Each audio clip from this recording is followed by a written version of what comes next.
Ya estamos de regreso, son las 10:35 y me encanta volver a la presencialidad y abrazar a gente que quiero y admiro mucho y que, bueno, a la Pame Polak la vi el otro día en la Cineteca, en el estreno de la película, y ahora me da muchísimo gusto poder tenerla acá en el estudio. Pamela Polak, realizadora audiovisual y directora del documental Edita. ¿Cómo estás? Antonella, no tienes idea la felicidad que tengo de verte aquí en esta mesa después de tantos años de amistad. Es verdad. Bueno, claro, y transparentar eso. Yo conozco Edita. Edita es un proyecto en el que has estado trabajando hace 11 años. Así es. Y yo lo conozco desde que antes que empezara a trabajar, porque, digamos, yo lo contaba al principio del programa, Edita, la protagonista de este documental, es tu tía abuela. Así es. Y en el documental lo que nosotros hacemos es acompañar tu búsqueda, ¿no? De decir, ¿quién era esta persona? ¿Por qué mi familia yo no escuchaba hablar de ella? Entonces quizás preguntarte, ¿en qué momento tú dijiste, aquí hay un documental? No solamente hay una historia de tabú familiar, sino que aquí hay una historia que se puede compartir y que le puede importar a más gente que a mi hija, ponte tú. Saludos a la Oli. A ver, ¿en qué momento dije esto es una película? Yo diría que, bueno, nosotras nos conocimos haciendo clases en escuelas de cine. Y las escuelas de cine partieron hace poco, de vuelta, digamos, a funcionar, porque estuvieron detenida la carrera durante toda la época de la dictadura, ¿no? Entonces, me pidieron hacer clases en un par de universidades en el ramo de cine, hacer taller de maquillaje y caracterización de cine. Que era lo que tú venías haciendo hace muchísimo tiempo. Que es mi oficio dentro de la cinematografía, sí. Y al poco andar me di cuenta que me podían pedir un título universitario, el cual yo no tenía porque lo que yo hago es un oficio del cine. Entonces empecé a ver y a buscar qué es lo que podría hacer, qué es lo que podría estudiar. Yo ya era una mujer adulta, madura, Olivia tenía 15 años, o sea, yo tenía que sostener una casa, en fin, no podía dar la PSU y empezar desde cero, etcétera. Y encontré esta carrera de cine documental que duraba poquito y en donde me reconocían años de estudio y años de práctica, ¿ya? Y dije, ya, pues esto es, bueno, cine documental, ya, bueno, para mí en ese momento, y pido disculpas, mi ignorancia, eran animales comiéndose entre ellos. De eso se trataban los documentales. Es muy la idea del Nat Geo, ¿no? Que tiene muchísima gente. Exacto. Y al poco andar de los estudios, gracias a Vidaurre, me fui enterando que el documental era algo muchísimo más que eso, y que habían historias muy íntimas que se podían contar de maneras muy hermosas. Y ahí te diría yo que fue como el primer impulso de decir, yo tengo una historia y se podría contar bien. Y ese mismo año una muy buena amiga me invitó a Berlín, una amiga checa, me invitó a Berlín, y en ese momento yo dije, ok, yo quiero entrevistar a Yarda. Yarda es tu tío. Mi tío, hijo de Edita. Sí. Y ahí me fui con una camarita casera. Estuvimos hablando hasta las 3 de la mañana con Yarda. Y al día siguiente él generosamente se rió. Me dijo, ¿pero por qué quieres saber todo esto? Bueno, porque puedo hacer una película de esto. Y se rió y me dijo, yo también quise hacer una película de mi vida. Y al día siguiente, muy generosamente, llegó a regalarme el material VHS con que estaba gran parte de la película construido. Y me dijo, si quieres hacer una película, bueno, te regalo el material de mi película. Entonces se juntan estas dos. Ahora, contar a la gente para que se haga una idea, ¿no? Edita es una mujer que nace en la primera parte del siglo XX en una familia checa judía, ¿cierto? Acomodada, que tiene una buena situación. Ella a diferencia de sus hermanas, hace una búsqueda personal, termina estudiando la Bauhaus, en ese momento estamos hablando de principios de los años 30, en un lugar muy particular, además la Bauhaus, pensando no solamente en su aporte, en una mirada de diseño, arquitectura, de lo que se entendía por arte y artesanía, y tenían una mirada, pero además una mirada mucho más integral para las mujeres, había muchas mujeres en la Bauhaus, una mirada además que tenía una mirada social, ¿cierto? Había una influencia potente del pensamiento marxista en la Bauhaus, etcétera, razón por la cual también Hitler la cierra en el 33, y Edita vuelve a Checoslovaquia, se queda un rato ahí resistiendo mientras ve el avance del nazismo, tiene que venir a encontrarse con la familia que se había arrancado acá a Pucón, en Chile, trata de hacer vida acá, no le va muy bien porque ella tiene una mirada que no tiene nada que ver con las sociedades conservadoras de acá, vuelve a Checoslovaquia y ahí se da cuenta que esa sociedad soñada, marxista, ahora que es la sociedad soviética, no es tan bien. Y ahí yo escribí en mi crítica, que está en la Radio Universidad de Chile, la pueden leer, que ahí hay un rompimiento de los ideales, una rotura de corazón que no... Yo creo que su crisis viene de ahí, ¿no? De ver todo lo que yo creí se transformó en esto otro. Y ahí quizás a mí me pasa, Pame, independiente de conocer la historia y quererte mucho, que ahí yo encuentro que está el tema que es atractivo de Edita, que Edita es la historia de una persona, pero también es la historia del siglo XX. Y es anónima, es decir, porque sabemos la historia desde los héroes, desde los líderes, desde el villano y el bueno, ¿no? Pero ¿qué pasa con la gente del día a día, digamos, la que toma el metro, la que va a su casa a atender a los niños, etcétera, ¿no? Entonces, eso también yo creo que hace una cuota como de empatía con el espectador y con todos nosotros, que somos gente común y corriente, como ordinaria, por así decirlo, ¿no? Claro, y además nos permite decir, ok, así se afectó en el cotidiano de las personas, así se armó también Chile, que es interesante decirlo, ¿no? Esta tensión que tampoco hemos hablado mucho, que existió entre la gente de las familias judías refugiadas en el sur de Chile, que tuvieron que encontrarse con los nazis que arrancaron para la Patagonia chilena y argentina, y cómo tuvieron que convivir ahí o no, que es un poco lo que le pasa a Edita, no puedo hacer esto, claro, ¿no? Y ahí aparece otra imagen de ella y hablamos de su inquietud artística, de su inquietud política social, ideológica, pero también hay una cosa que lo dice en una de sus cartas, ¿no? Cuando decide irse de Chile y volver a Europa, que tiene que ver también con encontrar un lugar. Y se va con un regalito, ¿no? Con un souvenir. Con un souvenir, lo dice en una de las cartas, me parece fantástico, que se va embarazada, sí, de un hombre casado.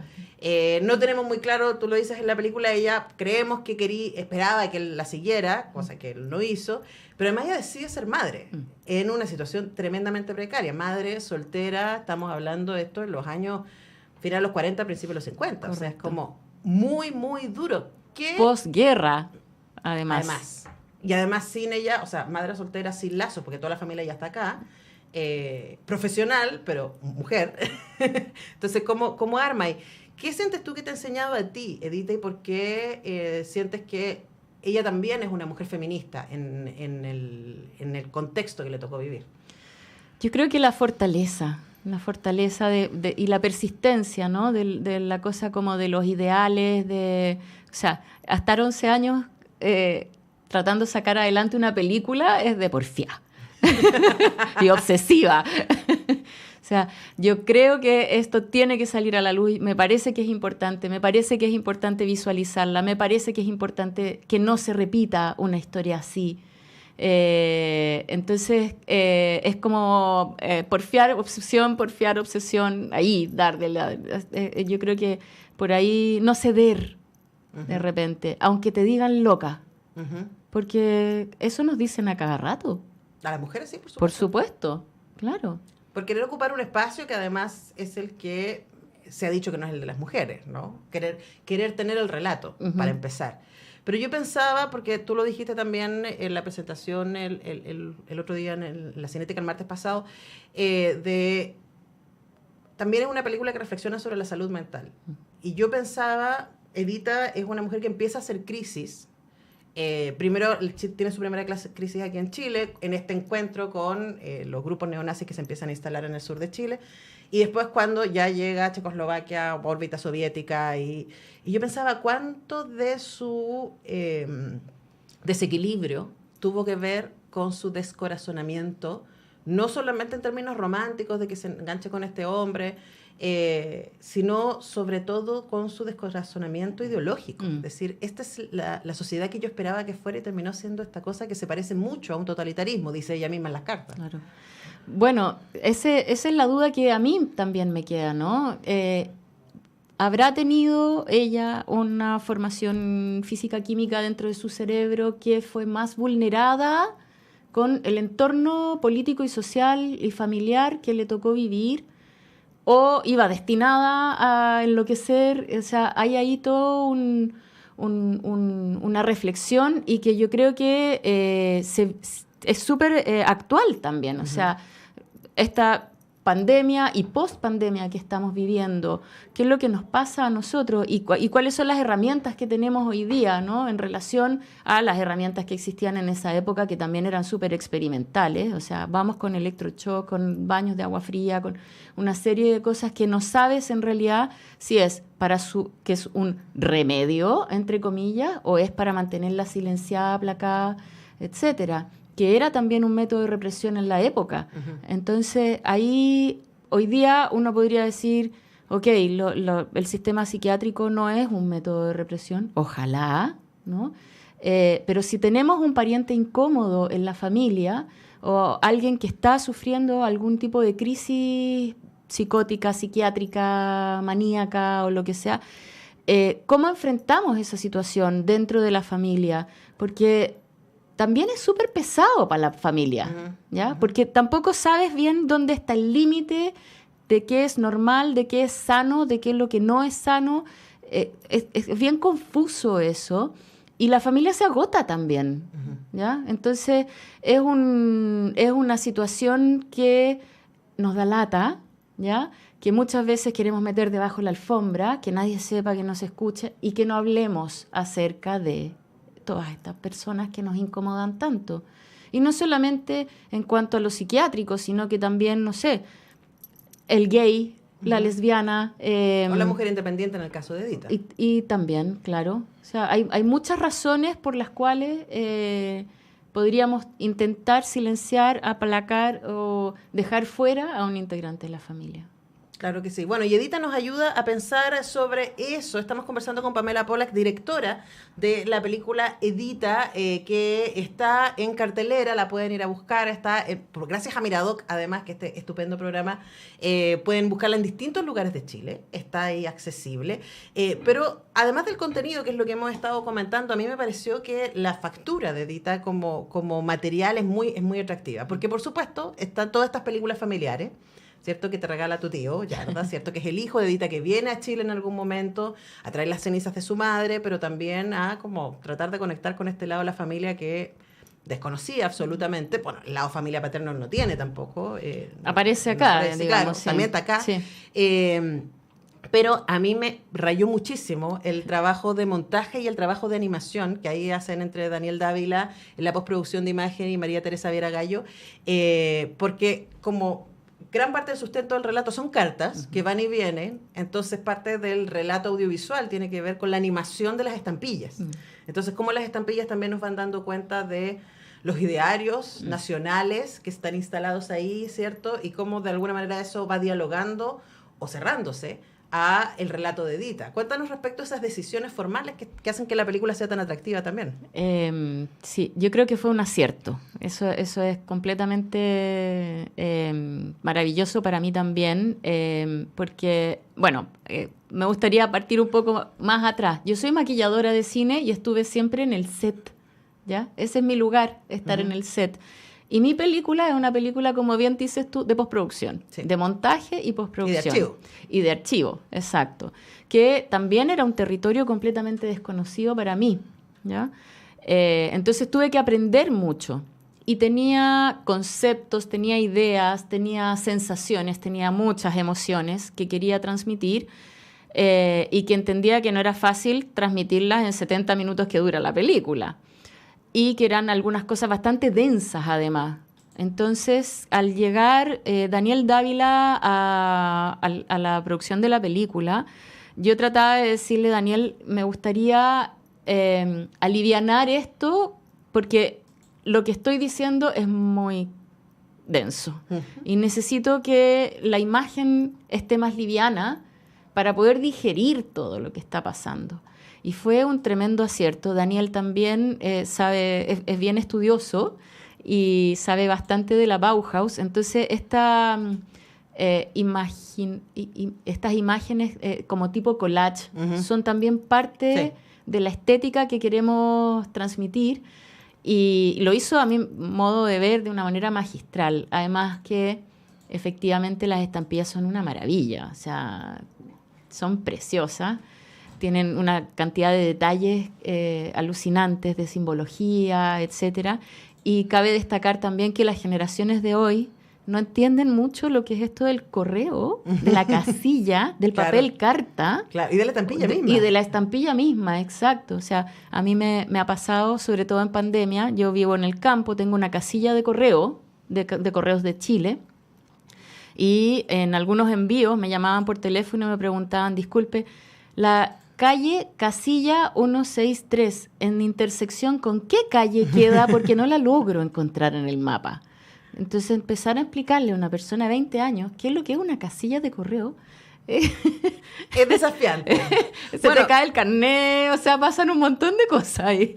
Bueno, y ahí aparece entonces la estética de visual que nos invita Edita, que mezcla entonces estos montajes familiares, este trabajo que tú hiciste también de ir a entrevistar a tu tío, de ir a alguno de los lugares donde habitó Edita, la posibilidad de utilizar registro familiar, el registro de la animación de las fotografías y también de las estampillas, las mismas cartas como material. La película es muy interesante visualmente y la pueden ver, está en Cineteca Nacional, está en el Seina, ahí en el Centro de Arte Alameda, eso en Santiago, pero si ustedes van a mirador.cl y ponen ahí en la ciudad donde estén, por ejemplo, ponte tú Puerto Varas, ya que estamos cerca de Pucón, está en la sala CAM y ahí la pueden ir a ver, así que en mirador.cl pueden ver dónde está Edita. En Radio Universidad de Chile yo escribí una columna sobre Edita que también les invito a que lean y le agradezco tantísimo a Pamela Pola que haya pasado por acá. Me encantaría invitar al público. Hay algunas de las funciones que son con Cineforo, ahí voy a estar yo. Entonces es una instancia muy enriquecedora porque se ve la película y después tenemos invitados y personas que aportan y se abre el micrófono a una ronda de preguntas y respuestas que enriquece un montón el visionado. Aquello que la persona que está en la sala vio y que la otra persona no vio, es un aporte. Absolutamente. Sí. Bueno, eso pasó el sábado en Seina. Sí. Va a pasar el 1 de abril en la Sala CAM en Puerto Varas. Va a pasar el 13 de abril en Valdivia, en el Cine Club de la UACH. Amo esa sala. Así que, bueno, ustedes pueden ver ahí en miradoc.cl, ahí donde está Edita, cuándo, en qué ciudad, cuándo es la función con Cineforo, además de las otras funciones, para que puedan no solamente ver la película, sino conversar, como lo he hecho yo esta mañana, con su directora Pamela Pola. Muchas gracias, Pamela. Gracias a ti, Antonella. Bueno, antes de despedir el programa les tengo una invitación. ¿Se acuerdan que el otro día estuvimos conversando con Jorge Melguizo? ¿Cómo olvidar esa entrevista que fue tan chistosa? Bueno, Jorge Melguizo, quien fue uno de los cerebros detrás de la transformación de Medellín, que pasó a ser una de las ciudades más violentas del mundo a principios de los 90, transformarse en un ejemplo en gestión, desarrollo comunitario e industria cultural, va a estar hoy día a las 19 horas en el Centro Cultural La Moneda. Voy a estar yo conversando con él sobre esta experiencia, cuáles fueron las claves de esta transformación sociocultural